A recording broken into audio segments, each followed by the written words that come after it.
Assalamualaikum warahmatullahi wabarakatuh. Saudaraku semuanya yang dirahmati Allah.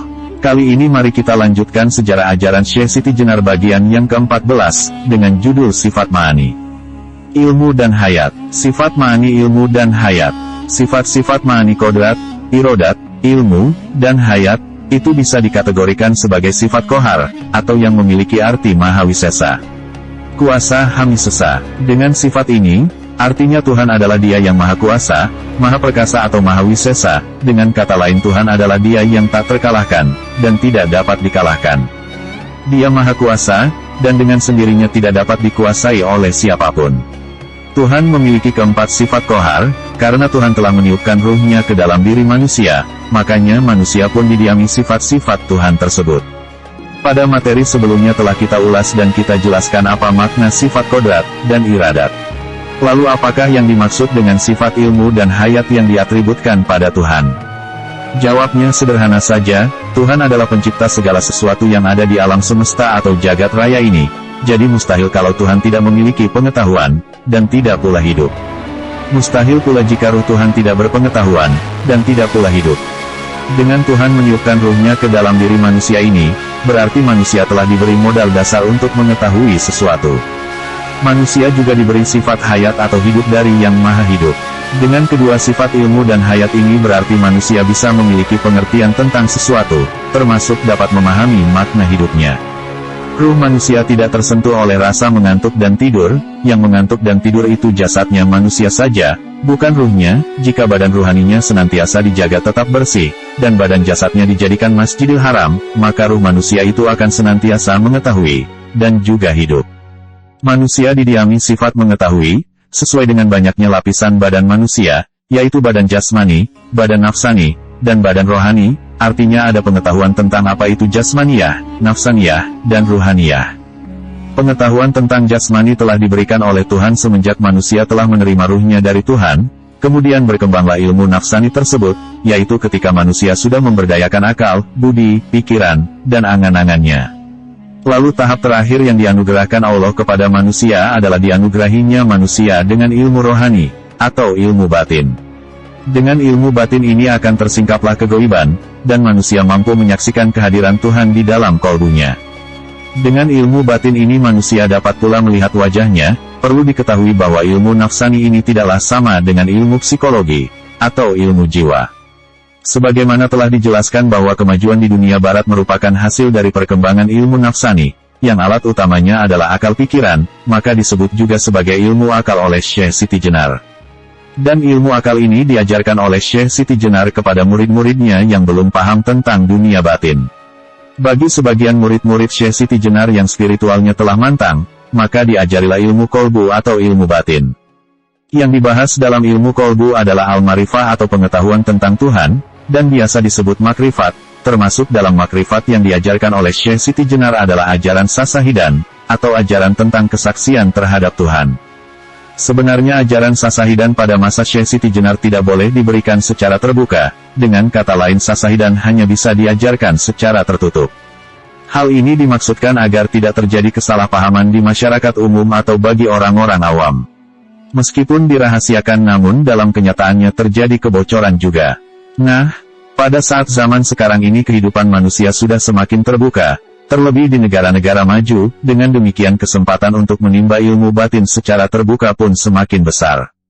Namun yang terjadi di dunia barat bukanlah menimba ilmu batin, mereka baru pada tahap mengkaji filosofi dasar ilmu batin, atau makrifat, atau gnostik. Jadi, mereka baru pada tataran teori, dan belum masuk pada praktek ilmu batin tersebut, dan justru disinilah kesempatan bagi bangsa Indonesia untuk mendalami ilmu batin. Saat ini bangsa Indonesia sudah sangat tertinggal habis-habisan dalam mempelajari ilmu jasmani, dan ilmu nafsani.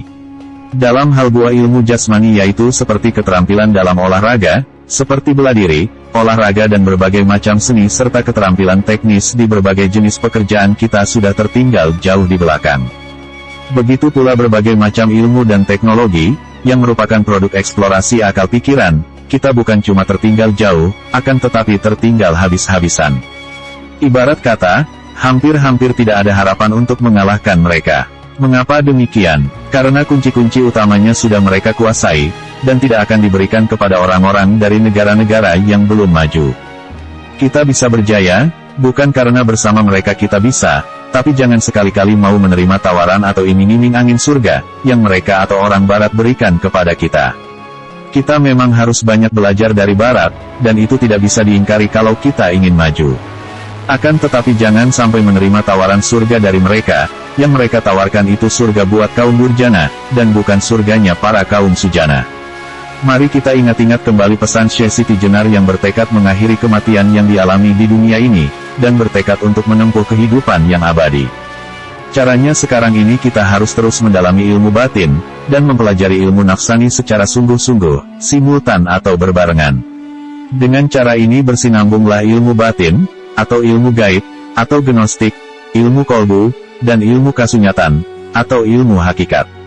Dengan ilmu empirik atau ilmu lahir, ilmu nafsani, atau iptek, kita jadikan agama atau ilmu batin sebagai baju dalam kita, sedangkan ipteknya sebagai baju luar kita. Janganlah kita mencampur adukan antara ilmu sains atau iptek, dengan agama. Jika kita mencampur adukannya, maka yang kita peroleh bukanlah kemajuan melainkan anak haram dari perselingkuhan. Mari segera kita buka selubung Baitullah, jangan sampai kolbu mukmin itu terus-menerus diselimuti awan kegelapan. Singkaplah tabir yang menutupi pandangan kita tersebut. Niscaya kita akan melihat dengan terang benderang, dan tanpa menafsir-nafsirkan lagi sesuatu yang kita lihat. Jika mata gaib kita terbuka, maka kita akan bisa mengarahkan pandangan kita langsung pada kebenaran. Kita akan menyaksikan Dia yang Maha Tahu, dan yang melimpahkan pengetahuan dari sisinya. Dengan cara ini kita tidak hanya mengejar ketertinggalan kita, akan tetapi kita juga akan dapat mengalahkan superpower di dunia ini. Jika kita didiami sifat ilmu maka kita harus bergegas kepada Yang Maha Tahu. Bukan hanya bergegas tapi kita harus bekerja keras dan tekun hingga sampai bertemu dengan Tuhan kita. Jika kita sudah sampai, dan bisa menemui Tuhan, maka kita bisa meminta ditambahi ilmu dari sisinya. Tuhanku tambahkan kepadaku ilmu, sehingga kita bisa membangun dunia dengan benar. Tuhan itu Maha Hidup, maka hanya yang hiduplah yang dapat menemuinya. Hanya yang hidup dan hadir di hadapan Tuhanlah yang dapat memohon ditambah ilmu. Bukalah selubung atau tirai yang menutupi Baitullah, yang ada di jasad kita pribadi. Maka sifat hayat atau hidup yang ada pada kita akan bangkit. Bila kerudung Baitullah yang berada di Masjidil Haram atau jasad kita ini kita singkap atau kita buka, dan kita lepaskan, maka bangkitlah ruhnya. Ruh tersebut tidak lagi menjadi yatim piatu, dan dia akan menemui Tuhan yang mengutusnya. Akan tetapi jika kita tetap menyia-nyiakannya, kita hardik dan kita tidak mau memberi makan, maka kita akan menjadi orang-orang yang mendustakan agama. Berarti roh kita itu tetap kita kerangkeng, kita selubungi dan kita biarkan kelaparan. Ruh yang diutus ke dalam jasad ini adalah yang hidup, atau yang dilekati sifat hidup atau hayat. Ia tidak beranak dan tidak pula dilahirkan, ruh tersebut ditiupkan oleh Al-Hayyu, yang Maha Hidup ke dalam diri manusia. Dia berada di Baitullah. Oleh karena itu dia harus disapa, dan dikenali. Dia harus engkau perlakukan dengan lemah lembut, dan juga harus diberi makan. Bagaimana jika ruh tidak diperdulikan, dan tidak diberi makan? Dia tetap hidup lantaran disifati oleh sifat hayat atau sifat hidup. Akan tetapi tidak berdaya lagi sebagaimana mestinya, dan tidak dapat bekerja semaksimal mungkin. Inilah makna sifat batin dari surah Al-Maun. Manusia sempurna disifati dengan sifat 20, karena dia menyempurnakan kehidupan lahir dan batinnya. Sifat-sifat itu tidak akan berfungsi pada manusia biasa, dikarenakan ruhnya yang ada di dalamnya diabaikan, dan bahkan dihardik dan ditelantarkan, dalam kondisi merana, yatim piatu, dan terlantar. Dia tidak akan bisa berbuat banyak untuk kehidupan manusia di dunia ini. Sifat mengetahui dan sifat hidup yang ada pada manusia, biasanya hanya terbatas pada jasadnya belaka. Jika manusianya mati, maka tidak akan mengetahui lagi kemana perginya. Jasad atau batang tubuh kita ini hanyalah baju, atau sarana bagi sang diri, atau diri sejati. Jika ruhnya tidak diperhatikan, tidak disantuni diberi makan, maka jasad manusia tidak lebih baik daripada hewan melata. Sifat ilmu dan hayat tidaklah berguna lagi bila jasad ini sudah mengalami kematian, akan tetapi jika rohnya tidak diterlantarkan, dan tidak dibiarkan miskin dan yatim piatu. Justru jika malah diperlakukan dengan sebaliknya, yaitu disantuni, dan diberi makan, maka dia akan sangat berguna, baik dalam kehidupan sekarang ini, maupun dalam kehidupan yang akan datang. Marilah kita perhatikan ajaran yang diberikan oleh Pangeran Karangayam, yaitu seorang murid dari perguruan Syekh Siti Jenar pada abad ke-16 atau 17 berikut ini. Maksud hati yang sudah sampai pada kebenaran. Kotoran telah sirna dari badan. Mencegah segala keburukan. Bagaikan teguh yang jelita. Yang demikian itu jika telah sampai pada luar dalamnya. Akhirnya seimbang bersih jernih tanpa campuran. Akhirnya dapat dikatakan lenyap sudah sifat awam manusianya.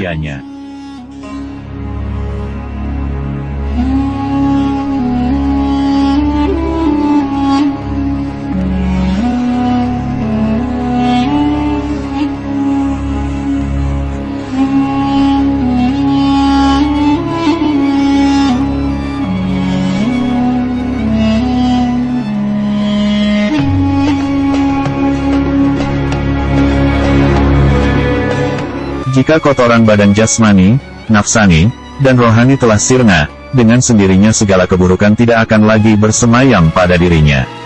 Jasad tidak lagi terkotori oleh perilaku yang buruk. Jiwa terbebas dari rasa iri, dengki, keserakahan, dan sifat-sifat tercela lainnya. Maka tersingkaplah selubung baitullah itu. Ruhnya dengan sendirinya akan bangkit, lenyap sudah sifat awam manusianya. Ruhnya tidak lagi merana, yatim piatu, terlantar, dan tidak pula miskin.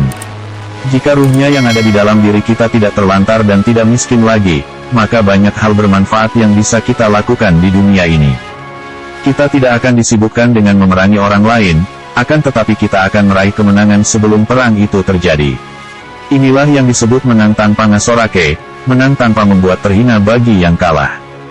Bila sifat awam kita sebagai manusia itu sudah sirna, maka ruhnya akan menuntun kita untuk menemui Tuhan Sang Pencipta Jagat Raya ini. Dan jika kita sudah bertemu Tuhan, pasti doa atau permohonan kita dikabulkannya, dan akan lupa dengan siksa neraka dan janji-janji surga yang biasa orang awam bicarakan. Saudaraku semuanya, demikian tadi kisah ajaran Syekh Siti Jenar bagian yang ke-14, dengan judul Sifat Ma'ani, Ilmu dan Hayat. Tentunya dalam setiap kami menyampaikan ajaran Syekh Siti Jenar, yang tidak seyogyanya menjadi konsumsi umum, maka tidak akan kami sampaikan secara umum pula. Jika ada yang kurang jelas, silahkan ditanyakan di kolom komentar, atau bisa juga lewat WhatsApp ke nomor 087756422100. Agar mendapatkan notifikasi jika kami upload video selanjutnya, silahkan klik tombol subscribe berwarna merah, dan loncengnya. Dan akhirnya, jika ada kesalahan dari kami dalam bentuk apapun mohon dimaafkan. Wassalamualaikum warahmatullahi wabarakatuh.